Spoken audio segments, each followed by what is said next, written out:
Good morning, everybody. Glad to have you with me this morning. And if you're able and would like to follow along, if you want to turn with me to the 30th proverb, Proverbs chapter 30.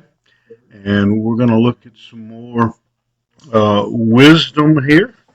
And what we're going to see are some words that teach us about society, about how society should function, how we should behave and act, the things that should take place in our world. I think most of us would agree that society currently, the world we live in, is a little bit upside down.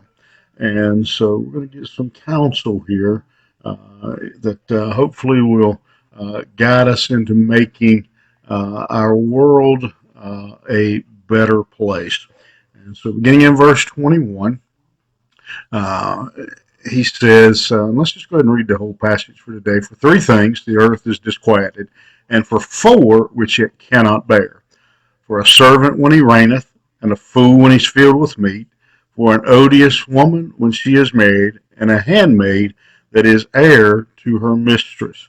And so we have a list here of four things that, four situations that lead to conflict and trouble in our life. One of them, he says, is a servant when he reigns. And what he's meaning there is very simply everybody is not cut out to be a leader. Doesn't mean they're not important. It doesn't mean they are less of a human being. It just means that some people are not qualified. Some people don't have the God-given skills to be a leader, to be in a leadership position. And there's other places. Solomon talks about this in the book of Ecclesiastes in chapters 10 and 16. Saw it in Proverbs chapter 19, verse 10 there, that when you give authority to the wrong person, they often abuse that authority. Unfortunately, probably many of you who are watching, listening this morning have seen that in the workplace, that the wrong person gets promoted, and they abuse the position that they are given, the authority that they have been given. Second thing that he says is a fool when he is filled with meat. Now, the phrase filled with meat doesn't mean when you feed them. What it's talking about is that phrase is one that's used for when a person has a lot of wealth. Again, when it talks about fool here, we're not talking about, as most people are when they use the word fool or foolish, they're talking about somebody who just doesn't have, good sense, who isn't very bright. Here we're talking about in Proverbs, we're talking about a wicked person, one that has rejected God. He says when you give that kind of person wealth, um, then they end up in trouble. They end up wasting the money, using the money for the wrong purposes, using their position and wealth. And so these two statements, a servant that reigns, a fool that is filled with meat, obviously go together. An odious woman when she is married. Another one here, a wife, a hateful woman when she is gets married.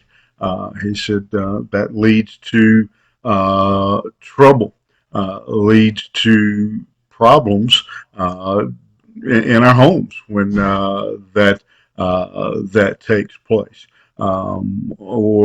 And there's some debate, to be honest, about exactly what the word odious and how these words apply, because there is some idea that the words point towards a good woman, a sweet woman, who is being mistreated. That she can be, that can lead to trouble, and that so again, if there's not peace and happiness in the home, he says there's trouble. And then finally, a handmaid that is heir to her mistress. Again, this one's a little hard. Nobody's. Some people may just jump. Oh, I get it. But honestly, most people that study this and look at it, it's a little hazy exactly what it means. It could mean what some think is when the woman of the house passes away, and then the man marries one of her servants, and now she becomes the woman of the house. Then there's difficulty between her and the other servants. Another idea of this passage is when you have a wicked servant who kind of woos the husband, and then that obviously leads to trouble. And so what we have here are four examples of things that can cause a great deal of misery and trouble in our homes, in our society, in our communities, that we have to avoid these uncomfortable situations with other people.